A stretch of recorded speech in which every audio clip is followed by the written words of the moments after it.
Chapter 25. There are times when beings unknowingly prefer solitude to community, when they want to find answers that have eluded their mind's perception, and these elusive answers have wandered away to become fixtures of something else, perhaps a belief, or hypothesis, or a theory that cannot possibly be disproved or proved. It is in that place where solitude can be frustrating and community a blissful interlude of forgetfulness. Alaim had no community. She had no equal. She had no sense of togetherness. Her every thought was how to expand power. There was no other game to play or answer to pursue.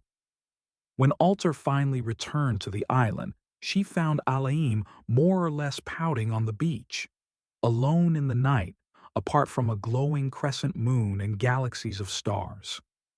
You took your time. Alaim said, just as Alter transformed into her servitor self. I assumed you wanted me to gain some intelligence from your adversaries. Alter replied, sitting down to face the sea. And did you? They are formulating plans to keep you out of their land. Alaim chortled. And how would they do that? They are very committed to avoiding you. They discuss things like barriers around the sea with guards posted. They would construct these barriers in a matter of weeks. The one they call One Who, the leader of the werewolves, will review his plans with the other tribal leaders and gain their support to help in the cause to keep you out of their lands. And this would include Adam and Eve? No, they have a peace agreement with Adam and Eve. Let me ask you something. Alaim leaned a little closer to Alter. Why do they not understand the value of being with me instead of against me? Oh, that is a good question, but I'm not sure you would like the answer, and I do not want to stir your anger. I command you to tell me. The power in Alam's voice was scary in its intensity. Then you leave me no choice, and I can only remind you that I am the messenger here, nothing more. This fact is accepted, Tut. Alaim said, bobbing her head in agreement. The main thing, Alter began slowly. the thing that has them at odds with you is that you have shown your power instead of the value inherent in your purpose. It is power over purpose. They are a very purposeful group of beings, highly intelligent, and they see no value in your leadership if its center is power. Why? The voice shook the nearby trees. Birds awakened from their dreams and started fluttering about. The guards, hiding in the shadows who were always present with Alaim, came forward, searching the night air for any signs of attack. Because this power is not shared, instead, it is concentrated in you. How can I possibly share my power? I am the god of this planet. That is indisputable. Are they suggesting that a planet does not have a god, a physical incarnation of the planet? And it does this not only so the planet understands its life forms that it supports and carries around the universe, but it also does this for the benefit of the sentient life forms, so they can understand the planet. In a physical incarnation, as a singular identity in their world, they can now talk with the planet, learn from it, admire and worship it, and even love it. Alaim sighed like someone mourning the death of a loved one. Perhaps I have overestimated sentient life. What makes you believe that you are the incarnation of this planet? You only came here a few days ago. I am this planet. It is why I made this transition, to incarnate on this planet so it can be housed in this very body. What other body have you seen that could possibly defend this planet? If the planet manifests into a form, wouldn't it manifest into the most powerful form in order to defend itself? Yes, it does make some sense. When you put it that way, but why does this mean you need every sentient creature to follow you? Couldn't you just teach us, share with us? Why does it have to be compulsory? Follow me or die. You are treading very dangerous ground, Alaim observed. asking a god to explain themselves to creatures such as yourselves. How can a god, embodying a planet, possibly make themselves understood by absurd creatures like werewolves. You are naive if you think this can be done. You saw me try just a little bit earlier tonight, and where did it get me? Perhaps you came across as too self-assured, too certain that your path is the right path. But it is. Alim bellowed, her voice carrying its weight across the calm sea. She took a long in-breath of air and expelled it slowly, allowing a few sparks, perhaps not all unintentionally, to escape her mouth. I am right. I am what I say I am. My higher purpose is the right purpose. Maybe it is for you. Alter said. Maybe it isn't for everyone else. For those who accept it without fear, let them be with you and share in your understanding. For those who reject it, let them also be. In time, perhaps they will come along. All who reject become like resistors in a circuit. They resist the planet, and the planet instinctively desires to be rid of them. And because I am the embodiment of the planet, it, through me, desires to be rid of them as well. They are either added to me or subtracted from me. There is no state for a sentient life form in between. Alim raised her head, her eyes suddenly attentive. You said the barriers would take them weeks to build. When will the leader of the werewolves leave to secure his allies? A few days of preparations, and then we go. You have done well. I will attack in 2 days, or they can join me. Do you want me to convey this decision? Alim nodded and then turned toward her cave. I am off to plan. Good night, Alter said, her words meeting silence. Alter continued to watch the calm seas swell under the moonlight. The sparkles on the water were like a jeweled crown glimmering in some unspecified light.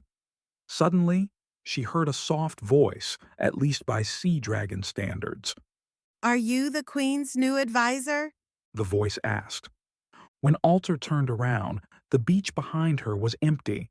She could not locate where the voice came from, and this uncertainty gave her pause. Where are you? I am in the sea just in front of you. Alter brought her eyes back to sea but closer to the shore, and there was a small head above the surface. Who are you? It doesn't matter. The voice said. Are you the Queen's new advisor? I suppose I am. Do you believe her? What part of her are you speaking of? The part where she's a god. I don't know, but I do know she's too self-assured of her godhood, and that is bothersome to those of us who are shaped by our individuality. So, you are bothered by her? Why are you asking me these personal questions, and yet you haven't even told me your name? I can see that you are a servitor. The voice said. Servitors are among the highest order of creaturehood.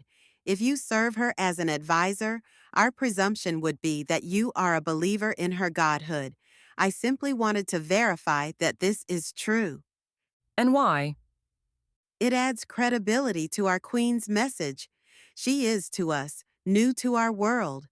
She is obviously superior physically, but that does not necessarily mean she is superior in her thoughts, ideas, vision, and all the plans and actions that those things unfold.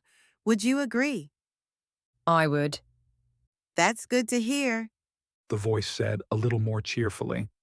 Perhaps you could advise us as to what we should do. In regard to what? She will want to enact a war. Is this not true? It is true. Alter nodded. In 2 days. Should we agree to fight the werewolves? Can you fly? No. Can you run on the land? No. Then how will you even fight them? We have developed our sonar into weapons. For example, if I wanted to, I could direct my sonar to your forehead, and depending on my intent, I could either stun or kill you. We fear that our queen will ask us to kill the werewolves. And why do you fear this? We will make an enemy where there is none today. Alter glanced behind her, checking to see if the guards remained, but they had left with Elaine. If your weapons can be deployed from the sea, how far will they travel? We do not know the exact range on the land, but in the water, it is as far as we can see. If it is the same on land, we can see great distances. So, if you cannot see them, you cannot kill them. An easy answer, then, is that they stay away from the sea, thereby avoiding a war. There was a pause. The sea dragon kept its head tucked beneath the water except for its very top, which looked like the shell of a turtle. They are werewolves, wild creatures, not like you. They will not want to be confined as to where they can live. They consider all the land to be theirs, just as we consider the sea to be ours. Alter shook her head slightly. No, no. They are intelligent creatures, and if they knew they could live without war by simply avoiding the sea, they would do that, I'm sure. But already we have two of our kind who are evolving to become land animals. The werewolves will see us as competitors for their land and its resources. If they are intelligent, as you say they are, they will know that we can evolve very rapidly. It won't be long, and we will be able to live on the land, travel on the land, and one day fly over the land. This is a clear threat. Alter said. It will unnerve them. The werewolves. They will certainly fight you the moment you come ashore and try to establish your homes on the land. Wouldn't you do the same if the werewolves suddenly became huge, hairy fish and competed for your food? The voice was quiet, as if it considered its answer to be vitally important. We would kill them, no doubt, and that is precisely the problem. We have a new queen who desires to be everywhere because she believes she is the planet and is boundless.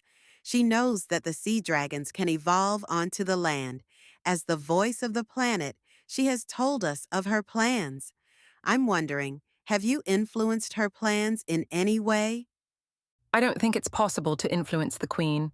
She's bold in her self-belief. She's certain of her identity. She is unassailable as to her purpose. Like her, I came to this planet only recently. I have no history here, no ancestry. I am purely a visitor. Why are you here? We don't know. Alter replied. Some kind of experiment by our planet. The sea dragon's voice trailed off to silence, caught in the eddies of deep thought. Then, You said we. Are there more of you, or are you speaking of you and the Queen? Alter nodded. There are more. How many more? 4 that I know of. And they are like you? No, they are all different. One is an air dragon, one is a phoenix, one is a human, and one I don't really know what to call them. Them? They are some kind of a collective. And all of you came since the new moon? Yes? The planet must have sent you. The Queen speaks the truth. But why did it send you? That is the question I can't seem to answer. None of us can. Mysteries usually end up as mythologies, The sea dragon said. and mythologies are like bones of a skeleton covered in flesh that hides the thing it embodies. I do not like mysteries. The planet is creating something here, and it desires us to follow along blindly. I am not fond of blindness, yet it seems even the Queen's advisor is blind. So what are we to do? Do not fight. How? The Queen will kill us if we disobey her orders. You will need to resist, or you will be caught in her web of war and conquest. Is that what you want? To become land dwellers and fight for your land the rest of your lives, your children's lives, your grandchildren's lives? Trust me, the werewolves will not be an easy conquest, nor is there any guarantee that you will win. With the Queen on our side and our sonar weapons, how could we lose to the werewolves? We will simply thin their populations and push them to a piece of land we do not desire. It will be that simple.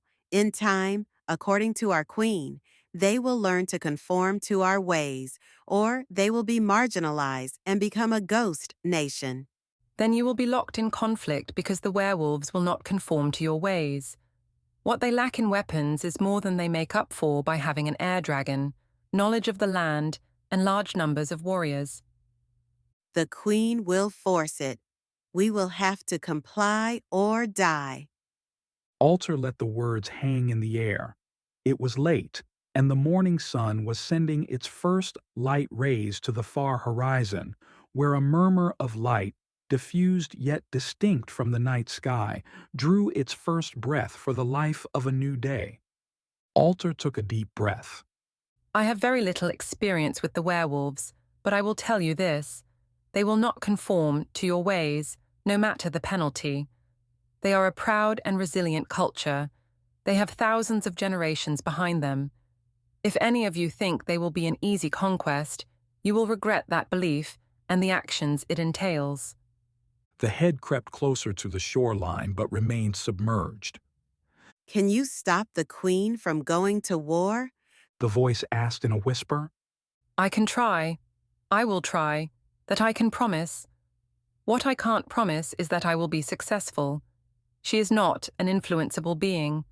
Of that, I am quite certain. The head of the sea dragon continued to close in on the shoreline. And what if I told you that I am a spy, placed here by the Queen to detect your loyalty? Alter flinched slightly. The thought hadn't even occurred to her. Cervitaurs were well known to be trusting, owing to their intelligence and shape-shifting skills. And what if I told you that everything I just said was a lie to surmise your loyalty to the Queen? And yet you do not know my name? You have not seen my face. Where there is one of you, there are many. That will be enough for the Queen to know. She will have her ways to sort you out, the loyal from the disloyal. The sea dragon raised its head above the waterline for Alter to see. My name translated into your language is Hanabe. I am not a spy, no more than you are a loyalist to the Queen. Can we agree on this? Alter had been carefully watching the sea dragon for any signs of deception, but could not find any reason not to trust it. We agree. So, what do we do now? Hanabe asked. How many do you represent? That think like me? Alter nodded. Hundreds, maybe thousands. I don't know. The werewolves do not want a war. They have negotiated a peace agreement with the two sea dragons we call Adam and Eve. This is good news, as the Queen told us that the werewolves had killed their daughter and eaten her like a common animal. We assumed our two friends would have conducted a retribution by now. But Adam and Eve were exiled. Alter said, her voice suddenly trembling. They are simply our first thrust to be land dwellers. Hanabe announced. The peace agreement. That was not a peace agreement. It was a trade. You give us land, and we will not exterminate your kind for now. You mean Adam and Eve are still part of you? Of course, they did what they did at the behest of our Queen. It was one of her first orders. They're not exiled by the Queen. They are doing the Queen's bidding. Alter said in disbelief. Yes, of course. If they were not, the Queen would have killed them. They were simply the best adapted to being land dwellers. They are our pioneers. We all support them. Alter looked stunned. She had unknowingly been part of a grand deception. She stood to her feet, instantly transforming into a seagull. As soon as her new form was complete, Alter flew away into the night's bejeweled air. She knew only one thing. She had to confront Adam and Eve. And where are you going in such a hurry? The sea dragon half shouted. It had watched Alter's transformation, transfixed by its beauty, grace, and magic. And now, seeing her fly away, there was an odd sense that their only savior was leaving them. Where are you going? Why are you leaving us? Alter looked down at the sea dragon as she flew over. Because the Queen has corrupted you. And as long as you accept her authority as that of the planets, you will be locked in war. Your conscience will be forever contaminated with the goals of genocide. And all because you could not find a way to coexist in kindness and respect. It will be your generation that does this to your children, their children, and beyond. It is such a waste. Alter hovered in the air so she wouldn't have to shout. If you want to resist the Queen, we will help you, but we will not do it for you. I will be here every night, on this very beach, if you want to talk again. Alter flapped her wings, glad that the light on the horizon was aligned with her destination.